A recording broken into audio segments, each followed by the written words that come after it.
Today we're working on the 12 Town and Country, and we got a couple things to do. We need to do an oil change.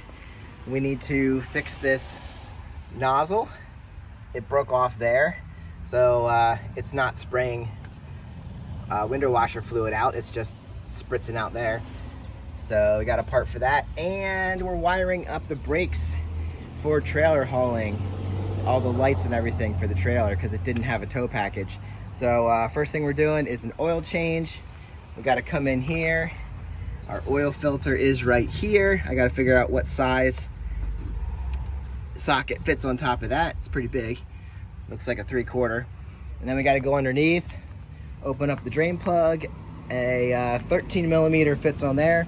Do have to find my oil pan so I can drain the oil out. I misplaced it. So anyway, I'll figure out what we're doing here for the oil change, and then quick nozzle change and trailer wiring, which will probably be in another video if I make one. And got a cool kit from etrailers.com. So on we go. Here we are, bottom of the engine. Obviously I don't have a lift, so this is fun. Here is your drain, and I will show you kind of where it is. If you look at the front of your wheel axle here, that's the passenger side. Your drain bolt's going to be right there, and in this case, as I said, this is a 13 millimeter, and we're just going to loosen that up. Looks pretty good, no drips, no leakies, and gonna lefty loosey it with our 13 millimeter. Let's see, it's set up to go the wrong way. And then just when you open it, be sure to catch it. You're gonna want your pan a little bit further away than you think, because it's gonna come streaming out. And as the volume is less, it won't be flying as fast, and you have to move your pan a little closer if you have one like mine. So you just gotta catch it as it flies and be ready to move your pan as it lessens. This oil's dark, definitely ready to come out. This is a synthetic blend, high miles. The van only has 110, but it's already on high mild engine oil, so we're gonna keep it that way because that tends to swell up the seals and everything, and I don't want to go back to a conventional oil or a low, normal mile oil, because then you might get some leaks because the seals might not stay swelled. So here we are, catching our oil. As you can see, it's starting to not be as strong of a flow, and I'm moving my pan to catch it. From the books, it looked like we have about 5.9 quarts to put in this with the oil filter change. And I did check the top. It seems like 1 inch would fit the oil filter screw nut thing, but I think it might be metric size. The 1 inch seems a little loose.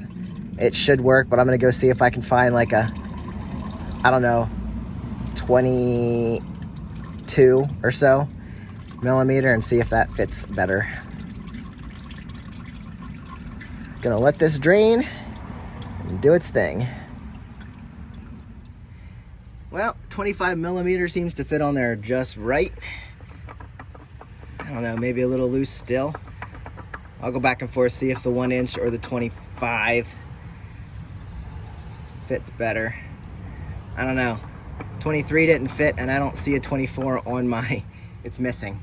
So I'll go look for the 24 too, but seems like one of these will do. I just have to be careful since it is a plastic housing. All right, we're down to a steady little drip. I'm gonna let that go for a little bit more and wipe down the drain plug, and then we'll screw that back in there. Make sure it's not leaking anymore. To the top. Finally got this sucker out. Used a small adjustable and it eventually got it out. Just can't find my proper tools. So anyway, here's our old oil filter.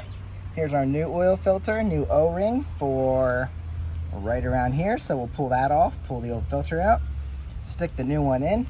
As you can see, that'll pop in there in the housing. All right, here's our new filter, new O-ring installed, and all we gotta do is twist that down in and make sure it's tight. It's actually kind of hard to get it in around there, but you can do it. Just make sure that center piece is lined up with center on the filter. All right, guys, well, let's talk about how hard it was to get that out with this in the way and how hard it was to try and get it in there. So all you do, release your 3 clips for your air filter housing and lift it up out of the way, in and out, no problem. Oil change complete. We're gonna set it on, I got it off the ramps, set it on level ground, let it all level down, and we're gonna check it on the dipstick, make sure it's between the high and low lines, closer to the high line. That's all screwed down. Air box is all put back in place. Next thing we're looking at, fixing this nozzle. Real easy to do. What we need to do is get this piece out. All you gotta do is get rid of the junk there. But you're gonna squeeze from the bottom and the top, and these two will compress, and you're gonna be able to push it up through. And I'm gonna go grab the new one. This isn't that hard to do. I would normally grab like a screwdriver, push them, but there you go. That's real easy. Top and bottom. Now you can see it pulls right out. So this nozzle broke off from the housing, broke off from the other piece right here. So we got to pull that piece out. See, it just completely fell apart. So now I got to use the, how does that sit in there? I'll just grab this and twist it out of the boot here, and that'll be an easy little fix. Now that piece was old and brittle, so obviously it broke off when I tried to get it out of there. And then we just had to crush it up from the outside and kind of dig out the pieces that are now all over the dash. So anyway, that should be out. Doesn't seem like we're getting anything else. Here's the new one. I'll stick that up in the hood in the right way. All you gotta do, does this have,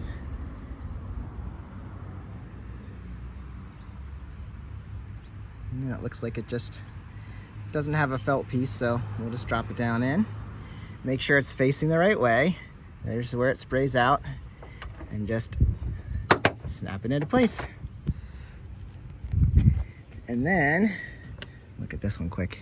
Yeah, that doesn't have a, sometimes there's a piece of felt that kind of lays there and makes it fit nice. So all you gotta do now, stick it right on, and you should be in business. Make sure it's seated on there good. Perfect.